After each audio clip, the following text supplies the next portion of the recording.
No one knocks on a lighthouse door during a storm, especially not with a child in their arms.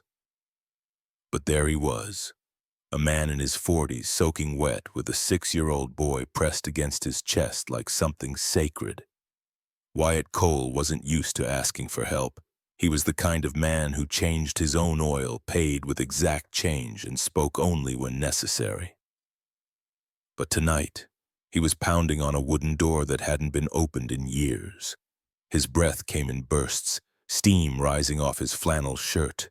The boy's face was pale, slick with sweat. His name was Noah, and he hadn't opened his eyes in over an hour. "Please," Wyatt said, more to the wind than to anyone behind the door. "Please, I was told someone lives here." Behind him, the sea howled like it was morning. The wind slapped at the cliffs and bent the trees in prayer. Mason Creek, the small Oregon town 2 miles inland, had shut down for the night lights out, stores closed and not a soul to be found. The clinic's power was gone, and the one nurse on duty had looked Wyatt in the eye and whispered, "She lives in the old lighthouse. If anyone can help, it's her. But she doesn't like visitors." Wyatt hadn't cared. He wasn't here to make friends. He was here to keep his son alive. He knocked again, this time softer, as if gentleness might make a difference. Rain ran down the back of his neck and into his boots. His hands, normally firm and steady, trembled as he adjusted Noah's blanket. The boy was burning up. There was no sound from inside. Just as he turned to leave, a single bulb flickered to life behind the small window near the top of the lighthouse. Then silence again. A latch clicked. The door opened only a crack, enough to reveal the face of a woman, pale and unsmiling, her gray sweater stretched thin over a lean frame. She said nothing. Wyatt swallowed. He looked her in the eyes, but they didn't meet his. Hers drifted to the boy. "He has a heart condition," Wyatt said. "He's burning up. The town clinic's closed. They said you might—" She held up one hand, then opened the door fully. No questions, no invitation, just a path, and her stepping aside to let them through. Inside smelled like cedar, lemon oil, and something faintly medicinal. The floors creaked under Wyatt's boots. She gestured to a worn leather couch near the fireplace, already lit and crackling. Wyatt laid Noah down gently. The woman disappeared without a word, returning with a small black bag stitched along the seams, clearly used once upon a time for something more than emergencies. She checked Noah's pulse, lifted his shirt, listened to his heart. Her hands moved with quiet precision. No wasted motion. Wyatt didn't ask her name. He didn't need to. After a moment, she spoke. Her voice was low, nearly swallowed by the storm outside. "His heart's under stress, but it's not failing. He needs rest, fluids, and a proper hospital by morning. I can't get to the next county until sunrise," Wyatt said, rubbing the back of his neck. "Roads flooded south. North's blocked." The woman nodded. She turned and moved to the kitchenette, filling a kettle. As it boiled, she prepared a bowl of ice water and a cloth. Wyatt watched her, unsure if he should speak. "Thank you," he finally said. "I mean it." Still no reply. As she placed the cold cloth on Noah's forehead, Wyatt noticed her hands, thin, with faint tremors, the kind that come from someone who used to do delicate work but hadn't in a long time. Outside, the wind let up just slightly, and somewhere far above, a second light flickered to life at the top of the lighthouse tower. Wyatt looked up at it through the rain-streaked window. "You turned the light on?" he asked quietly. The woman didn't look up. She simply said, "Storm's thick. Someone else might be lost out there tonight." Wyatt didn't respond, but inside him, something cracked, not in pain, but in quiet recognition. She wasn't just keeping the lighthouse. She was keeping something else alive, too. Not for herself, but for those who still had someone worth saving. Claire Winters moved like someone who had once lived by routine, the kind of rhythm that never needed a clock. She didn't speak as she boiled water, measured fever meds, checked the boy's pupils under the lamplight. But her presence filled the room more than words ever could. Wyatt stood nearby, shifting his weight from foot to foot, trying not to get in the way. He had no idea what her story was, and he didn't ask.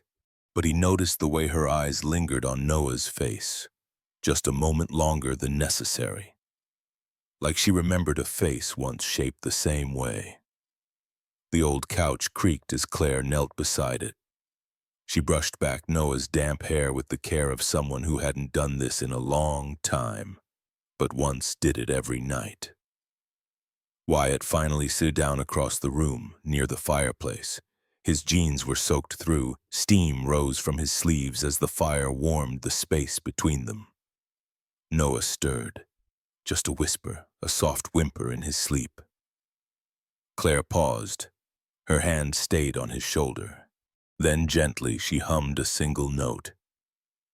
It wasn't a song, just a tone, low and steady, so quiet it almost disappeared into the crackle of firewood. But Noah settled. His body softened, his breathing slowed. Wyatt watched, speechless. He hadn't seen anyone calm his son that quickly since Layla. Claire stood slowly. She wiped her hands on a clean cloth, then walked to the kitchen shelves. From a tin marked with no label, she pulled dried herbs and steeped them into tea. The smell of chamomile and mint filled the air. "Your boy," she said without turning around. "He's strong." It was the first thing she had said directly to Wyatt since he entered. "I know," Wyatt replied as he got that from his mom. Claire nodded once, still facing away. Her left hand trembled slightly as she set the mug down on the counter. She pressed her palm to the countertop until it stilled. "You a nurse?" Wyatt asked cautiously. "No." He waited. No further explanation came. Claire finally turned back to him, arms crossed. She looked older up close, not by age, but by something deeper. Like time had asked too much of her all at once. "I used to be a surgeon," she said. "Pediatric cardiac." Wyatt's breath caught. She walked past him, heading toward a tall shelf where medical books and broken picture frames stood in silence. A small photo lay face down among them. She didn't touch it. "I haven't practiced in 7 years." Wyatt looked at Noah, still sleeping. "You didn't forget how?" Claire didn't smile, but the corners of her mouth lifted just slightly. "No," she said. "For some things your hands remember, even when your heart wishes they didn't." The fire popped softly. Rain tapped at the windows like a memory knocking, asking to be let in. Wyatt rubbed his face. He suddenly felt exhausted, not from the road, not even from the fear, but from the kind of tired that comes after holding yourself together for too long. "Why'd you stop?" he asked. Claire didn't answer. Instead, she walked back to Noah, sat beside him on the floor, one hand resting on the couch's worn armrest, the other lightly on the boy's wrist. Outside, the lighthouse beam cut across the cliffs. It circled slowly, marking time perhaps, or just reminding the sea that someone was still watching. Inside, no more words passed between them. Just the fire, the breathing of a child, and the silence of two people who had once lost everything. Now, for a single night, sharing something neither dared name. It was almost midnight when Claire climbed the narrow staircase to the tower. The boy was asleep again. Wyatt had dozed off in the armchair, his arms crossed, boots still damp, head tilted just enough to suggest he'd fought sleep and lost. Claire moved quietly through the lighthouse as if not to disturb the ghosts that lived there. Her hand brushed along the railing of the spiral stairs wood worn smooth by time and weather and long-forgotten footsteps. Each step creaked. Each breath she took echoed back at her. When she reached the top, she stood for a long while in front of the rusted switch. The light mechanism hadn't been touched in over 2 decades. There was no reason to turn it on. The coast no longer needed it. The shipping lanes had shifted, the town had moved inland. Still, something in her hand closed around the key. The last time she had stood here was on a night like this. Rain slashing sideways, wind howling through the beams, but back then there had been a voice calling her name down below, a small one, a voice full of sleep and curiosity. That voice had been gone for 7 years. Claire inserted the key, turned it. The machinery groaned, resistant but not dead.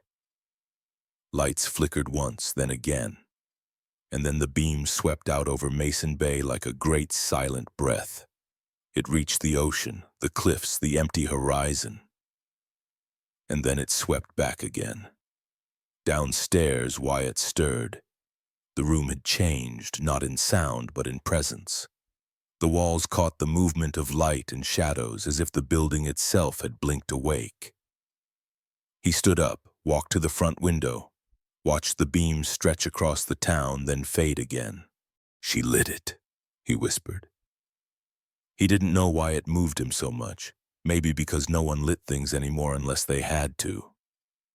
Maybe because, until now, he didn't realize how long it had been since someone lit something for someone else. He turned to look at Claire, who was now back downstairs, her sweater damp with fog. "You didn't have to," he said. "I know." Her voice was calm, but her eyes for once met his. "Storm's thick," she said again, "and someone else might be out there." They stood in silence, the light circling above them, slow and steady like a heart relearning its rhythm. In the distance, the wind began to die down. The sea, once raging, started to retreat wave by wave. Noah slept, and the lighthouse, forgotten by the world, kept shining. The storm had passed, but the wind still lingered low and steady, like a breath being held. Inside the lighthouse, the air was warmer now. The fire hadn't gone out all night. Someone had kept feeding it. Wyatt didn't know who. Noah lay on the couch beneath 2 layers of blankets. His fever had dipped, then spiked again before dawn. Claire kept a notebook with his temperature, water intake, and every time he stirred. Wyatt watched her from across the room, wondering how long it had been since she had slept. She moved like someone who knew what might happen if she stopped moving. It was Wyatt's turn to sit by Noah's side. Claire had offered no schedule, but they had fallen into a rhythm anyway, one person at the boy's side, the other near the fire or in the kitchen. They switched without speaking, as if some silent clock told them when to trade places. Wyatt adjusted the pillow behind Noah's head. The boy's breathing was shallow but even. "You can lie down," Claire said softly from the corner. "I'll keep an ear out." "I'm good," he answered without looking up. Then after a pause, "I've gone days on 4 hours before, comes with the job." She didn't ask what job that was. He didn't offer. Instead, she handed him a cup of warm water with lemon. Not tea, not coffee, just something simple to hold. He nodded, took it. For several minutes there was only the sound of logs shifting in the fire and the occasional clink of a spoon from the kitchen. Claire returned with a damp cloth and wiped Noah's forehead with the kind of patience that didn't ask for praise. "His name means rest," Wyatt said, watching her. "Or comfort, something like that." Claire didn't respond right away. Then she said, "Maybe he was born for it." Wyatt smiled faintly. "Ironic. He's never slept through the night since he was born." That made Claire pause. Her hand lingered just above Noah's shoulder. "I had a daughter," she said quietly. The room didn't shift, but something in it did. Wyatt waited. No questions, just waited. "She used to fall asleep on the floor beside my chair when I worked late. I'd carry her to bed and think, I'll make more time tomorrow. But tomorrow ran out early." She rose quickly, walked to the sink, and rinsed the cloth again. Wyatt didn't press. There were some silences that needed protecting. Noah murmured something unintelligible. Wyatt leaned closer. The boy shifted but didn't wake. Claire came back, rechecked his pulse, then sat down, this time across from Wyatt, not beside the fire. They sat like that for a while. Two strangers, both watching the same small figure on the couch. In another life, maybe they would have shared their favorite recipes, their worst dates, the story of how they ended up here. But not in this one. Here they shared the tension of a night not yet done. The understanding that for now, the only thing they needed from each other was presence. A log cracked in the fireplace. Claire stood again, this time slower. She rubbed her neck, then looked out the small window at the pale blue horizon. "Storm's moved east," she said. "You'll have a road by noon." Wyatt didn't respond. He looked at Noah, then at Claire. "Do you always do this?" he asked. She raised an eyebrow. "Let strangers in." Claire turned to face him fully, her expression unreadable. "No," she said. "Only the ones who knock during storms." And then she turned away, leaving Wyatt with that answer, simple, sharp, and strange enough to stay with him. By late morning, the clouds had thinned to a gauzy gray. The rain was gone, but the damp hung in the air like a secret no one was ready to tell. Wyatt stepped outside, blinking against the pale light. The wind had left behind scattered branches and a few bent gutters. The side path was slick with moss, and a shutter banged lazily against the lighthouse wall. He looked up at the roof. Two panels had lifted during the storm, flapping loose at the corner like pages of an old book. Claire stood in the doorway, arms crossed loosely. She said nothing. "I'll fix it," Wyatt called, already walking toward the side shed where he'd seen some tools the night before. Claire didn't answer, but she didn't stop him either. The hammer was rusted but usable.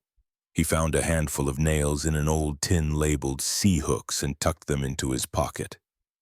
The ladder creaked as he climbed. The roof, though weathered, held his weight. From up there, he could see the coastline curve into the bay. The lighthouse's beacon hadn't stopped turning.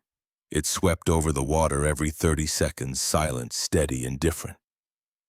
Wyatt worked with the kind of focus that made time irrelevant. He wedged the panels back into place, braced them, and drove the nails in slow and sure.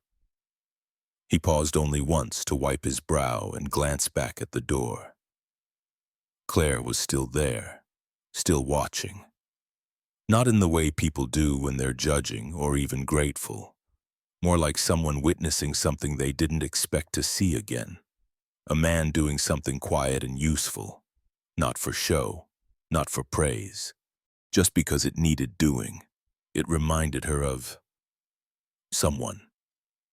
She didn't finish the thought. Wyatt finished the last nail and climbed down. His hands were streaked with dust and rust. His back ached in that dull, satisfying way hard work always left behind. He set the hammer down by the steps. Claire was no longer in the doorway. Inside, Noah was still resting. Claire was at the sink peeling an apple with a paring knife so old its wooden handle had faded to gray. "You didn't have to," she said quietly, not turning around. Wyatt ran a hand through his damp hair. "Neither did you." They left it at that. There were no thank yous, no explanations. Only the sound of the knife against the apple's skin and the fire sighing in the next room. Later, when Wyatt stepped back outside to stretch his legs, he noticed something strange on the porch, a small pile of fresh nails. A newer hammer, laid neatly on an old towel, as if waiting for someone who would need them again.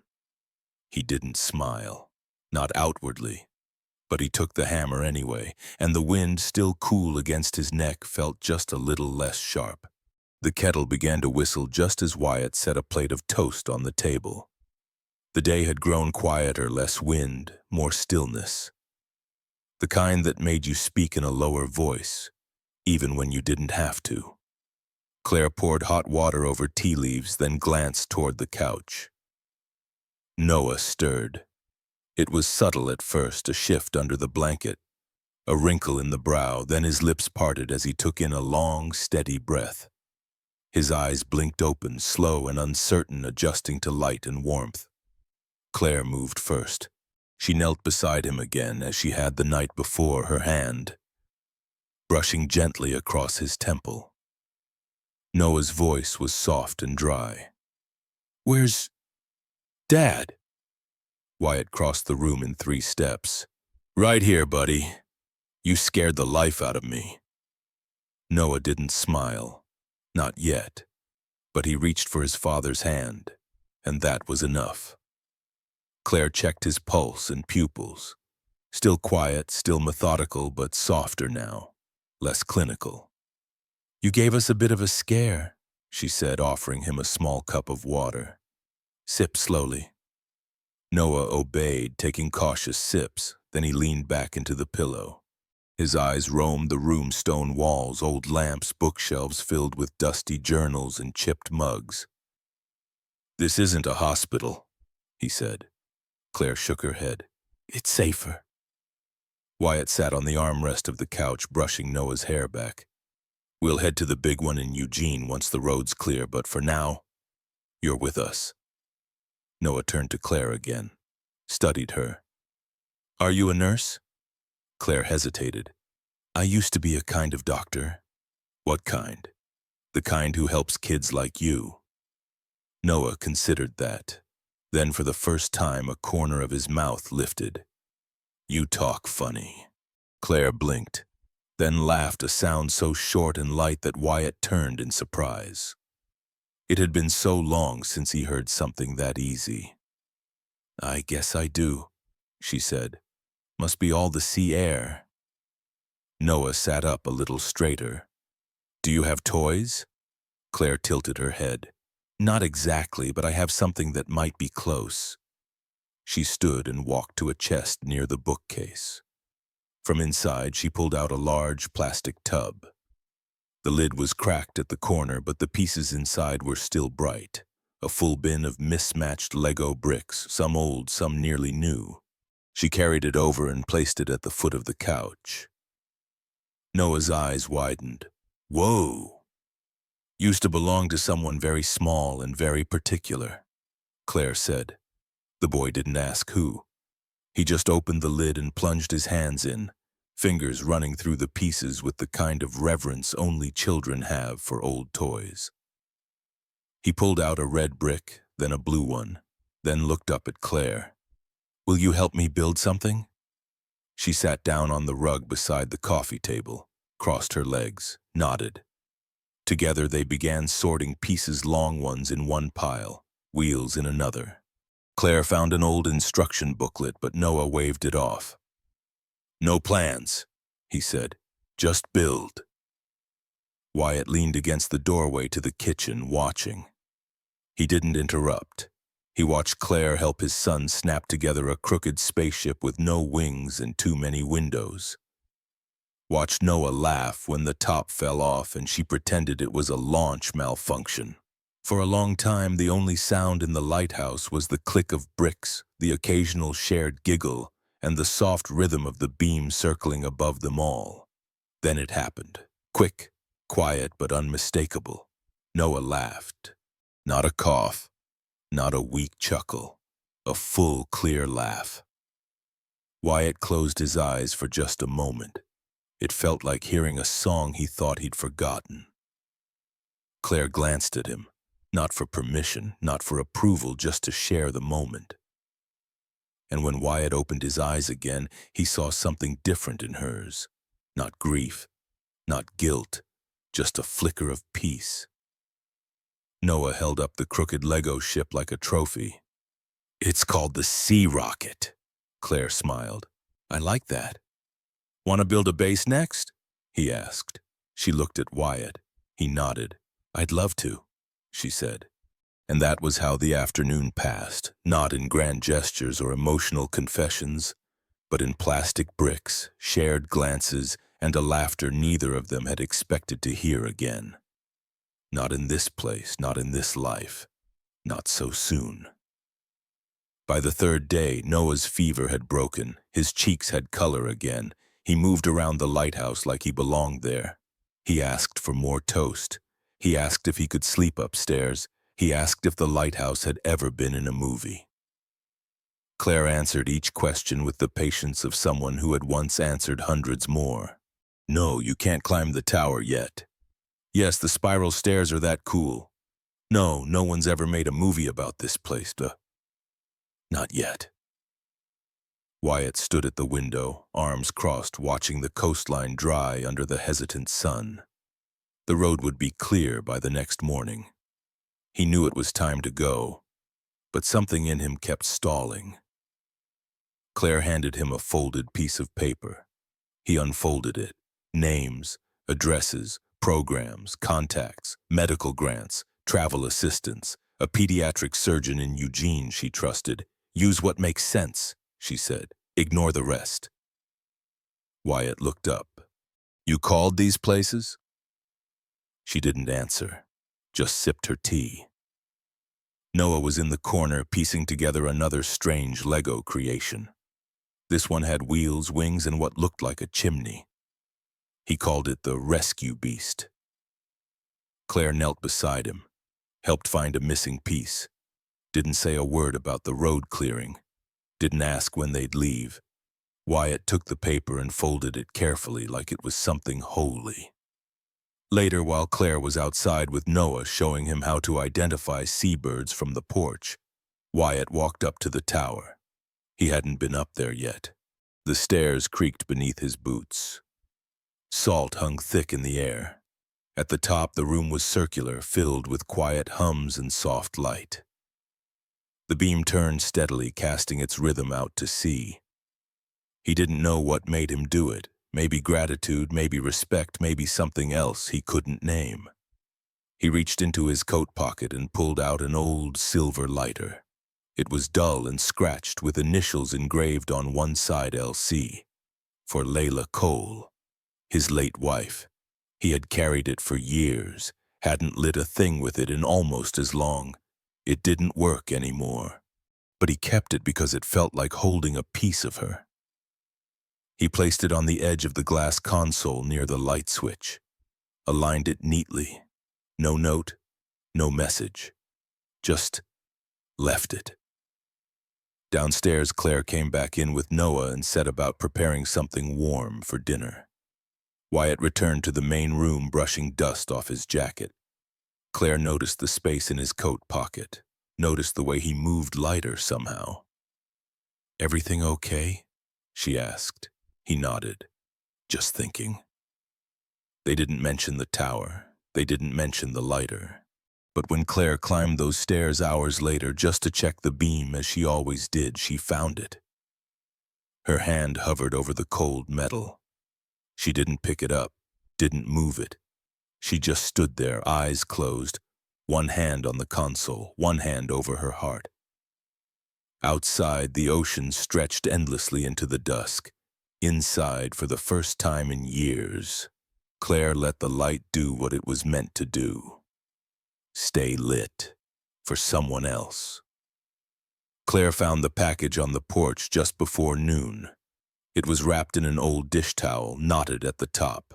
No note, no explanation. But she recognized the handwriting on the label taped loosely to the front. A child's scrawl, crooked and proud. For Claire, strawberry and corn, from me and Dad. Inside were two things, a small tin of baked strawberry crumble still warm and a paper-wrapped loaf of sweet cornbread, a little overcooked at the edges, but it smelled right, real. Claire stood there for a long moment, holding it like something delicate, like it might vanish if she moved too fast. She brought it inside, unwrapped it carefully, placed both dishes on the counter. The kitchen felt fuller than usual. She poured herself water, stood at the sink, watched the beam swing across the distant sea. Every 30 seconds it blinked gently against the cliffside as if saying, still here, still watching. She hadn't had anyone bring her food since the funeral, not after. People had tried, but she never opened the door, never answered the phone. They stopped eventually. Grief taught people how to vanish. Claire moved through the lighthouse, her steps slower, more deliberate. She opened the cabinet above the table, the one with the dusty dishes. Most of them hadn't been touched in years. She selected 3 mismatched plates, 2 bowls, a single chipped mug, then paused. She put 1 plate back. Not yet. She took a damp cloth and wiped down the table. It wasn't dirty exactly, just tired. Scratches from years past. A faint ring from a glass that had once been filled with apple juice, knocked over by a small hand. She didn't scrub those, left them there, like memory tattoos. When she was done, she placed the strawberry crumble at the center, cornbread beside it, a cloth napkin folded, not ironed. She set a single place, then changed her mind, added a second just in case. Claire sat down slowly, fork in hand. She didn't eat right away, just looked at the table, at the light hitting the edge of the mug, at the chair across from her, empty, but not as empty as it used to feel. She took a bite, closed her eyes. Too much sugar, not enough salt. Perfect. Halfway through the meal, she stood up and opened the top drawer of the sideboard. Inside was an envelope she hadn't touched in 7 years. Inside that, a crayon drawing, faded now, but still bright enough to show a lighthouse, 2 stick figures and a caption. My mom saves hearts. Claire didn't cry. Not yet. She set the drawing on the table beside her plate, left it there. Ate the last of the cornbread in silence. Outside, a bird called once. Then again. Inside, the lighthouse held its breath. When she cleared the dishes, she left the extra plate on the table, just in case. The Mason Creek Fall Fair wasn't big. A few rows of handmade stalls, local honey, wool scarves, candied apples that stuck to your fingers, a hay maze that took 2 minutes to solve and left you sneezing. But people came. After all, it was one of the few weekends when the town felt like it had a center. Wyatt had promised Noah they'd go, even if it meant skipping a shift. It was their first proper outing since the hospital visit in Eugene. The boy was stronger now, still thin, but walking, laughing, asking 100 questions again. He wore a red jacket 2 sizes too big and a paper crown from the King of Corn stand. Claire had not planned to come. She'd been in town to pick up medical supplies at the co-op when she saw the crowd gathering near the town square. Something pulled her in, curiosity maybe. Loneliness, probably. She kept her distance. Wandered the outer edges of the fair. Paused at a second-hand bookstall where the woman behind the counter was reading instead of selling. She was leafing through a copy of Holes when she heard it. Claire! It wasn't a shout, more like a gasp wrapped in joy. She turned. Noah was running toward her, paper crown slipping sideways, grin wide enough to split his face. Behind him, Wyatt followed at a slower pace, his expression unreadable, but he didn't call the boy back. Claire crouched just in time to catch Noah in a hug that nearly knocked the wind out of her. You came, he said, still holding on. I didn't know I would, she replied, brushing a leaf out of his hair. But here I am. Noah pulled back to look at her face. And you smell like old books. Claire laughed. That's because I was just reading one. Wyatt reached them, hands in jacket pockets. He gave her a small nod. Didn't expect to see you here. Didn't expect to be seen, Claire replied. They stood awkwardly in the middle of the crowd for a moment, surrounded by the smells of kettle corn and cider, the sounds of fiddles and children shouting at prize wheels. You want to walk with us? Noah asked. We haven't even tried the apple toss yet. Claire looked at Wyatt. He shrugged. I'm awful at it, he said. You'd be our only hope. Claire hesitated. Her eyes flicked toward the exit, but Noah's hand was already in hers, so she stayed. They walked past the pie contest and the Guess the Pumpkin's Weight booth. Claire tried and failed at the beanbag toss. Noah laughed so hard he dropped his prize ticket. Wyatt handed her cider without asking if she wanted one. At one point, they stopped to rest on a bench near the duck pond.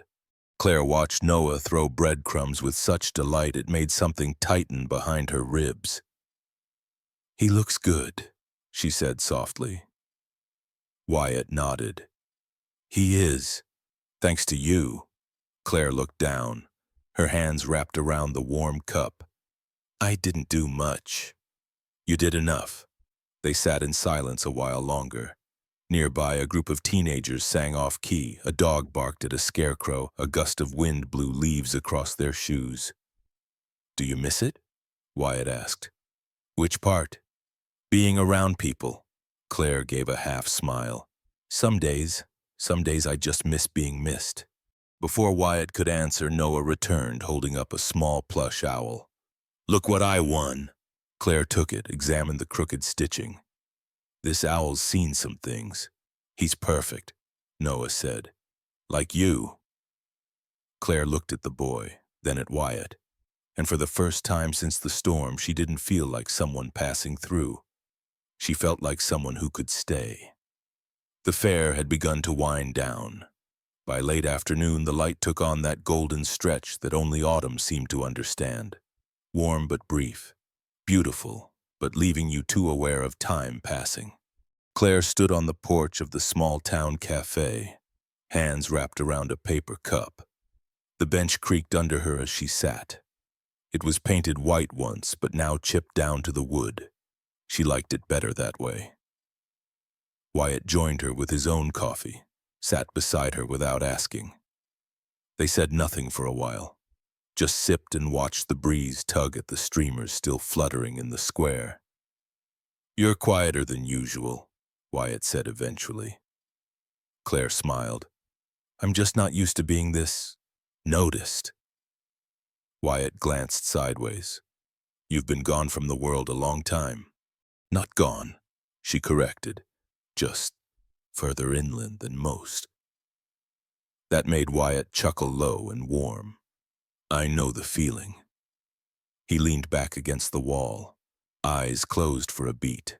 Then he reached into his jacket pocket and pulled something out. It was a small toy lantern, plastic green with a tiny LED bulb inside, the kind they gave out at one of the fair booths to kids who hit a certain score at ring toss. But this one was different. On the base, written in red crayon, were the words, "Is surround for Claire, because you keep the light on." Claire held it in her hands as if it were made of glass. "Noah insisted," Wyatt said, his voice softer now. "He picked that over candy, said it was more important." Claire turned the tiny switch at the bottom. The lantern glowed gently, just a soft flicker barely visible in daylight. Still, she blinked. Once, then again. "I don't deserve this," she said. Wyatt shrugged. "Most people who deserve a light never ask for one."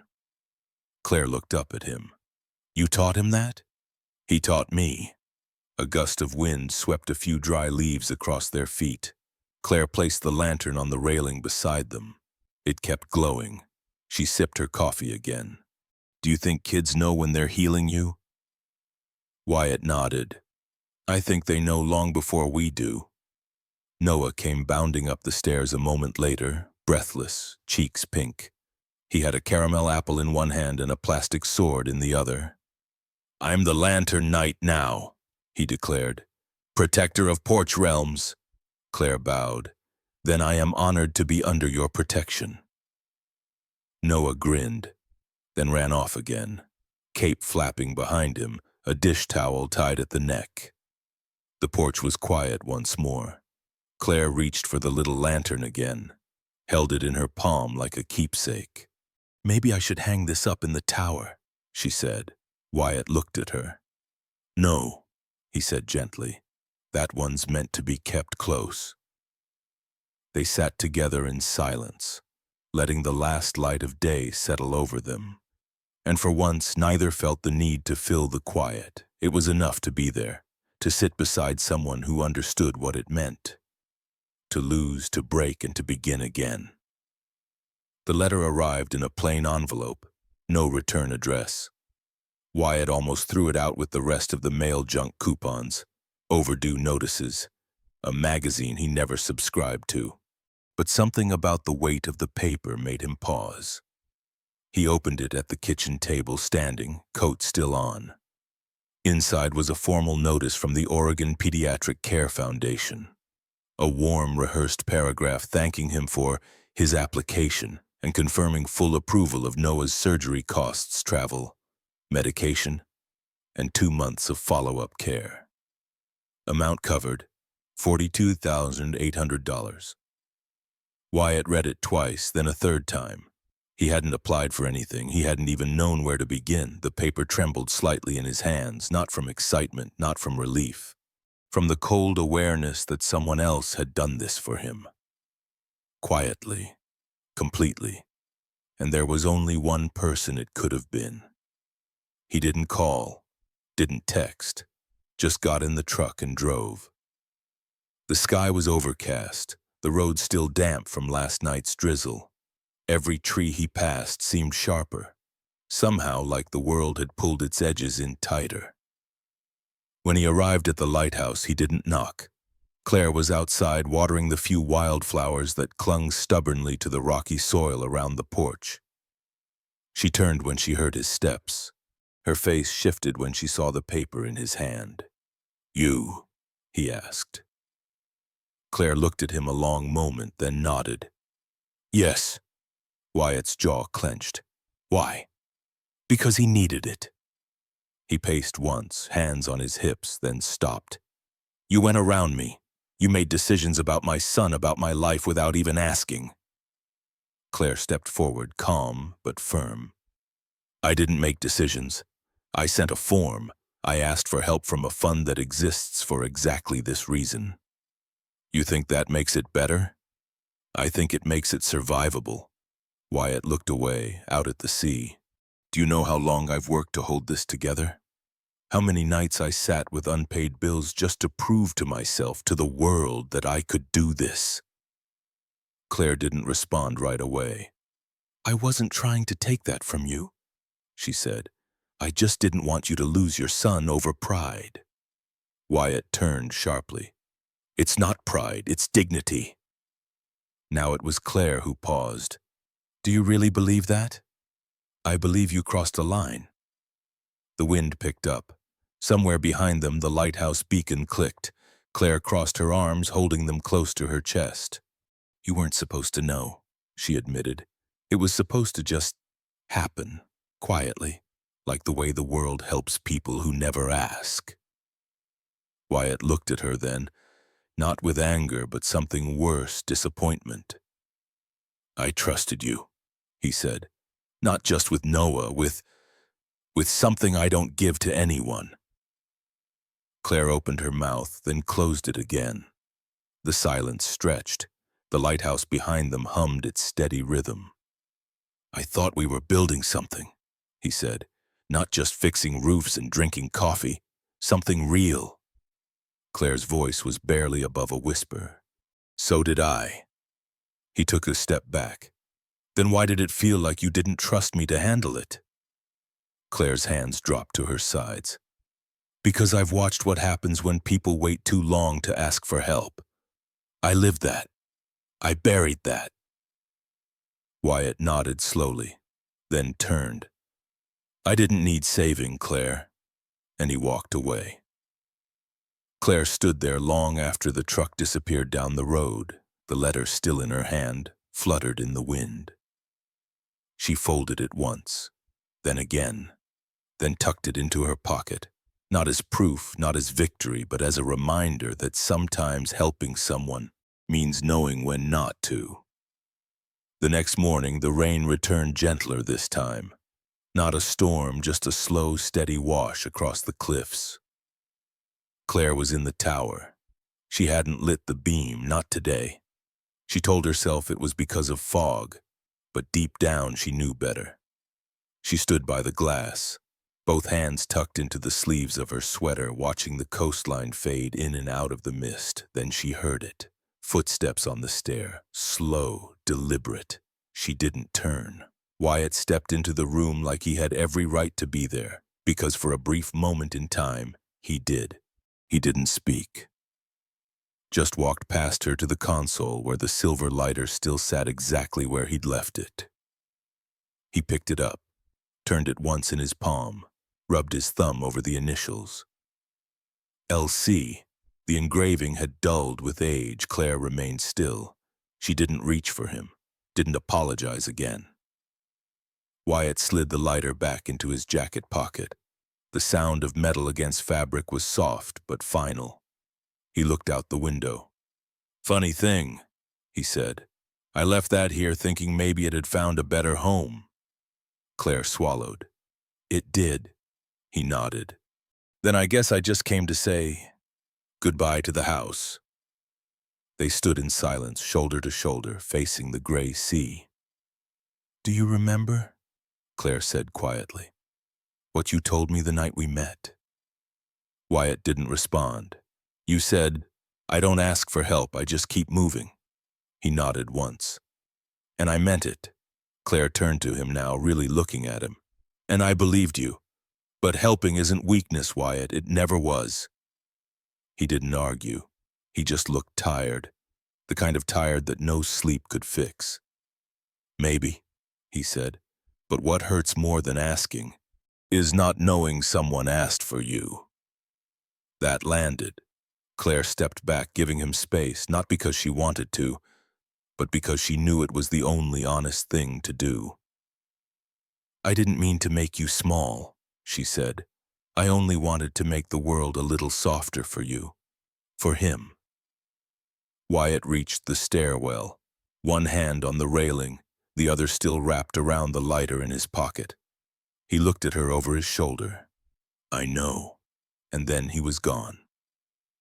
Claire remained in the tower, alone again, but not untouched, not this time. She walked to the console, placed both palms flat against the cold surface. Then she leaned forward, resting her forehead there. The beam was still off, the sky outside still gray, but somewhere inside her a small light flickered back on dim, wounded but alive. Claire didn't tell anyone she was leaving. There was no note, no last trip to town, no farewell coffee at the diner where the waitress finally remembered her order. She simply began to put things away, quietly, intentionally. It started with the books. Row by row, she pulled them from the shelves careful, as if each one might shatter. Some still had receipts folded between pages. Others held bookmarks she hadn't moved in years. She didn't reread anything. She didn't need to. She knew every line that had ever mattered. Next came the kitchen. There wasn't much to pack. A chipped blue mug, the teapot that always whistled too soon, a drawer full of mismatched spoons and folded napkins no one ever used. She kept the napkins, left the rest. The lighthouse creaked in the afternoon wind. It always did. The walls spoke in the language of time wood swelling, metal shifting, stones breathing. Claire listened as she worked. She folded blankets, closed drawers, unplugged the small lamp beside her bed, the one she'd kept on even when she couldn't sleep. Especially then. Last came the tower. She climbed the narrow stairs one last time, palms grazing the worn banister. Dust had settled on the lens. She hadn't cleaned it since the night Wyatt left. Claire walked to the panel. Her hand hovered over the switch. Then, slowly, deliberately, she turned the system off. The quiet was immediate. No hum, no low, constant spin of the beacon's motor, just the sea outside and the steady thump of her own heart. She looked out across the water. The fog had lifted. Sunlight tried to cut through but failed. Everything was wrapped in gray. She didn't mind. She'd come to trust the fog. A thin journal sat on the table beside the lens, its pages filled with hand-drawn maps and weather notes. Ink that faded where tears had once fallen. Claire tore out the last page, wrote a single line. "The light is yours now. Use it wisely." She didn't sign it. There was no need. Back downstairs, she paused at the front door, slid her hand over the frame. There, etched faintly into the wood, were initials she and her brother had carved as children. C+R. She touched them with her fingertips. Let them go. Outside, the grass had grown taller since she last trimmed it. Wildflowers had spread where she never planted them. Salt in the air clung to everything: skin, breath, memory. She didn't lock the door, she just closed it behind her. The suitcase wasn't heavy. She hadn't packed much, just what still belonged to her, just what she could carry. As she walked down the stone path, the house stood behind her, silent, unblinking. But as she reached the edge of the bluff, she turned back one last time. The lighthouse stood still, but its presence somehow felt different now. Not abandoned, not haunted, just waiting, like it always had. It was nearly midnight when Wyatt walked past Noah's room and saw the light still on. A soft glow spilled under the door, not bright enough to wake the house, but enough to catch his attention. He knocked lightly. "You still up, buddy?" No answer. He opened the door slowly. Noah was fast asleep, half buried under the quilt, one leg out, one arm draped across a stuffed bear. His breathing was slow, steady, the kind of peace only children seemed able to reclaim after a storm. But it wasn't the boy that held Wyatt's gaze. It was the lamp, a small hand-painted nightlight shaped like a lighthouse. The base was blue, speckled with stars. The top glowed a warm amber, soft, gentle. Claire had brought it a few weeks ago, said it reminded her of something. Though she never said what, Noah loved it instantly, said it made the room feel like safe weather. Wyatt sat on the edge of the bed. He didn't touch the lamp. He just looked at it, how it hummed quietly, how the light pulsed like a slow breath. The kind of presence that said, "I'm still here, even if you're not looking."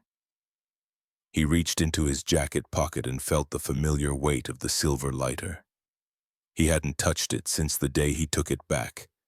But tonight, it didn't feel like armor. It felt like a question. One he hadn't had the courage to ask.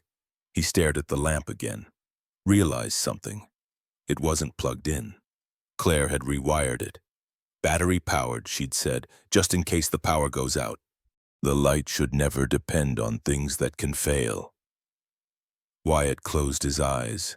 He remembered the sound of her laugh, quiet and rare, the way she stirred her coffee with the back of her spoon, the way she never filled a silence unless it was needed, and never ran from one even when it hurt. He remembered the day she stayed up all night when Noah had a fever, how she read aloud from a book about stars, her voice barely above the hum of the heater, how she whispered when she thought no one could hear, "Stay, little one. Just stay." Wyatt opened his eyes. The light was still glowing. He stood up slowly, walked to the hallway, paused outside the bedroom, then looked back once more. The lamp made the shadows look softer. The room felt full, not crowded, just full of something he couldn't name. He didn't turn it off, didn't even dim it. Some things weren't meant to be shut down, not when they still had work to do. The conference center in Portland was all glass and steel, humming with soft music and the click of lanyards brushing fabric. Claire didn't want to be there. She hadn't spoken to anyone during the coffee break, hadn't lingered after panels, just sat near exits and took notes she'd likely never reread. She hadn't seen him in over a month. Her hair was shorter now, a small act of change. A signal to herself, keep moving forward. The session was titled Rural Access to Pediatric Care. She was barely listening until the speaker's name was announced. Claire froze. Wyatt Halloway, single parent, no formal medical training, but a first-hand story worth hearing. Her chest tightened. He walked on stage in a plain button-down, a little wrinkled at the collar. He looked nervous, but not afraid. He stood behind the podium, exhaled once, then spoke. "I don't belong here," he said, "at least not on paper." A polite chuckle from the crowd. He smiled faintly. I'm not a doctor, not a nurse. I didn't go to school for anything related to healthcare, but I do know what it feels like to hold a sick child and have no one answer the phone. The room shifted, quieted. My son, Noah, got very sick this fall, out on the coast. Closest ER was 2 hours away, no car, no family nearby, no one to ask for help except... He paused, his eyes scanned the crowd, found her. Claire sat very still. Except a woman I barely knew, who lived in a lighthouse, who didn't ask questions, who just opened the door. Some in the audience smiled, some didn't. He wasn't telling it like a story, he was telling it like memory. She didn't do it to feel better about herself. She didn't do it because she wanted anything back. She did it because she could and because she saw someone who couldn't keep walking anymore. He looked down for a second, swallowed hard. I grew up thinking asking for help was weakness, that real men fix everything themselves, that vulnerability is failure. A beat. No one taught me how to say thank you without feeling small. No one taught me that trust is something you share, not something you lose. His voice cracked, just slightly. So I pushed her away. I took back a gift I never should have reclaimed. I left her standing alone and still... He looked at Claire again. She left a light on for my son, one that's still glowing, every night. Claire blinked. She didn't cry. Not here. Wyatt inhaled deeply. I came here today not because I had answers, but because someone reminded me that showing up, when it's uncomfortable, when you're the least qualified person in the room, sometimes that's the only answer that matters. The room was quiet, still. Wyatt stepped back from the podium, didn't wait for applause. He walked off stage the same way he came in, quietly, without ceremony. Claire stood. Their eyes met again, this time without the noise between them. It wasn't romantic, it wasn't cinematic, it was human. And that was enough. Claire hadn't planned to return. She told herself the drive was only temporary, just to pick up the last few boxes she'd left behind. Maybe check on the mailbox. Nothing more. But as her car curved along the cliffs toward Mason Creek, something felt off, different. Not the road, not the sea, not the cold November wind blowing salt through the cracked window. It was the lighthouse. The light was on. Claire blinked, slowed the car. She hadn't left it that way. The panel was off. The circuits were unplugged. The beacon hadn't turned in weeks. And yet now, as dusk stretched across the sky, the tower pulsed again. Slow, steady, alive. She parked at the edge of the gravel path. The air smelled like pine and wood smoke. The old front gate creaked open on its hinge. She stepped onto the porch. The front door was ajar. Inside, the place was clean, warmer. The stove was lit, throwing soft orange light across the wooden floor. A small radio played old jazz in the corner. The table was set, 2 bowls, a loaf of bread, a tin of soup still steaming. She didn't call out. She just stepped farther inside, slowly. That's when she saw him. Wyatt stood near the stairwell, his jacket dusted with sawdust, sleeves rolled to the forearms. He looked older than she remembered, not tired, just worn in, like someone who had stopped waiting for permission to care. He didn't smile, didn't rush to fill the silence. He simply nodded. The wiring was a mess. I replaced the old junction box, took a while to find the right bulb for the lens. Claire said nothing. He glanced at the light filtering through the window. It's not as bright as before, he added, but it turns. That's something. Another silence. Then Claire's voice, quiet. Why? Wyatt looked at her for a long second, then answered, Because I left something broken and I didn't want you to come back to darkness. He didn't move toward her, didn't ask to stay. He just stood there, hands open like someone offering a place back. not demanding it be taken. Claire looked at the table, the bowls, the bread, the smallest form of invitation. She stepped forward, not far, just enough to close the door behind her. Outside, the sea wind howled louder.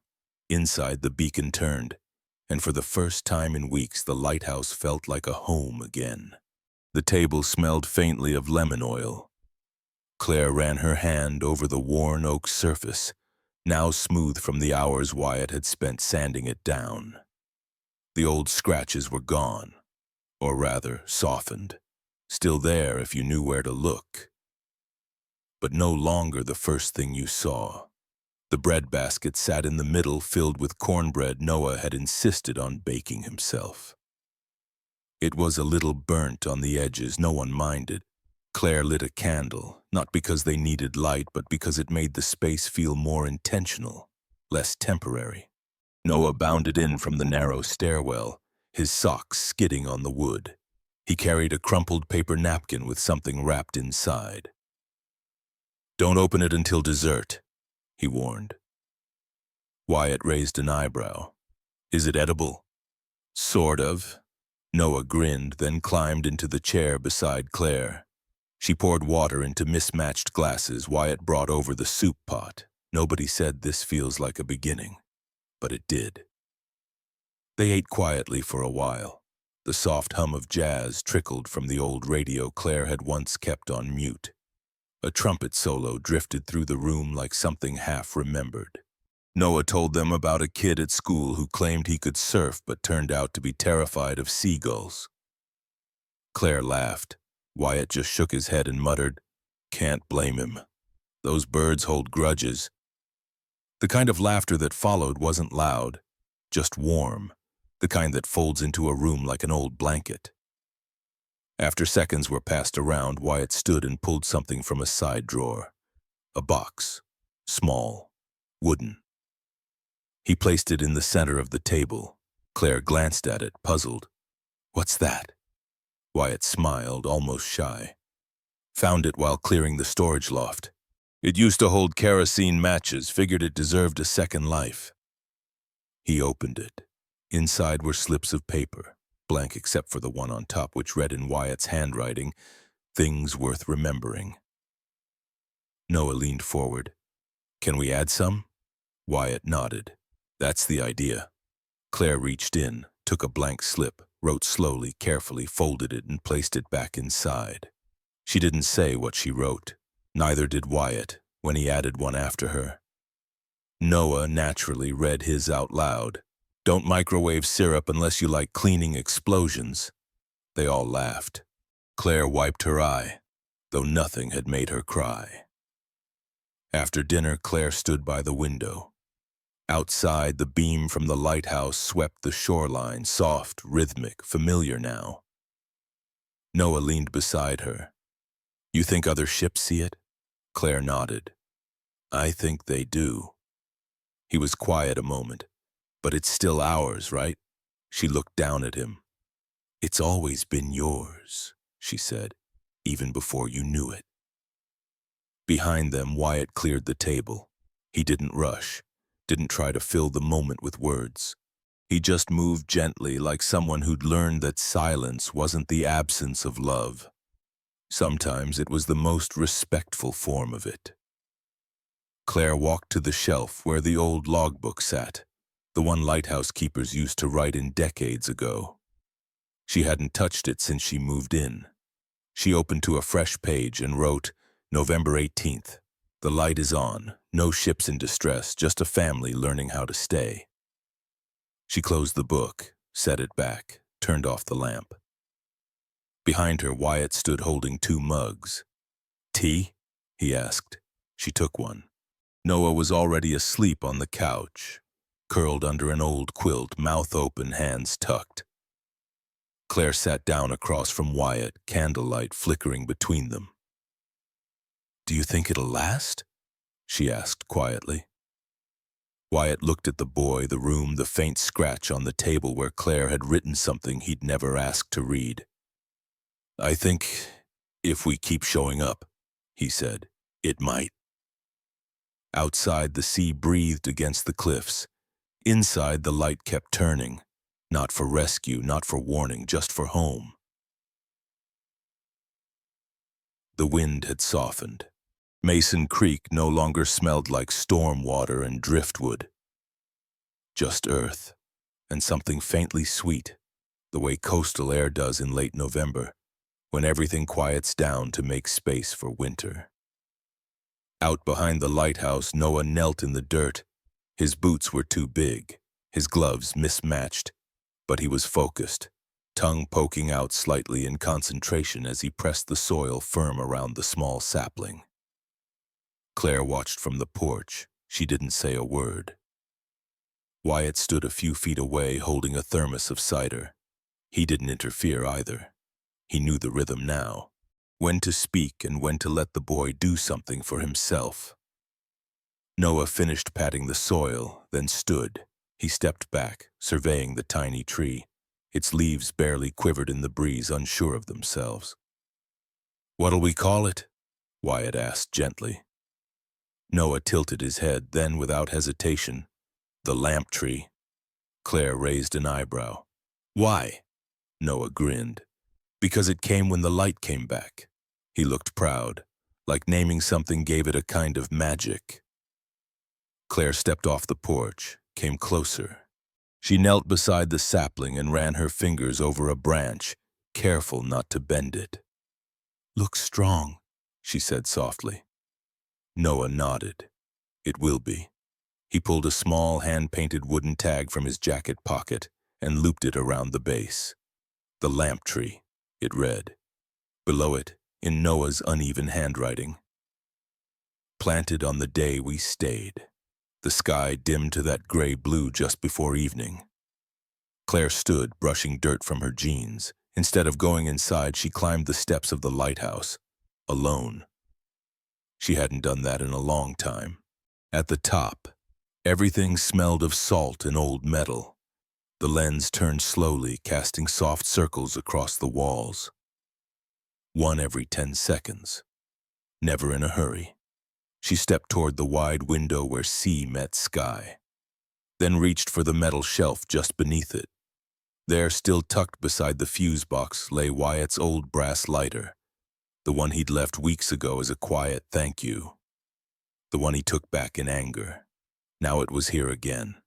No words, no explanation, just returned, gently. Claire picked it up. The metal was warm from the sun. She ran her thumb across the initials etched on the side. WH. No flame emerged. She didn't flick it. She just held it, for a long moment. Below, she could hear Noah laughing, Wyatt trying to balance 2 cups and almost tripping over the garden hose. Claire closed her eyes. The wind pressed against the glass, and in the middle of the turning light, she whispered to no one, "Stay lit." Then tucked the lighter back where it belonged.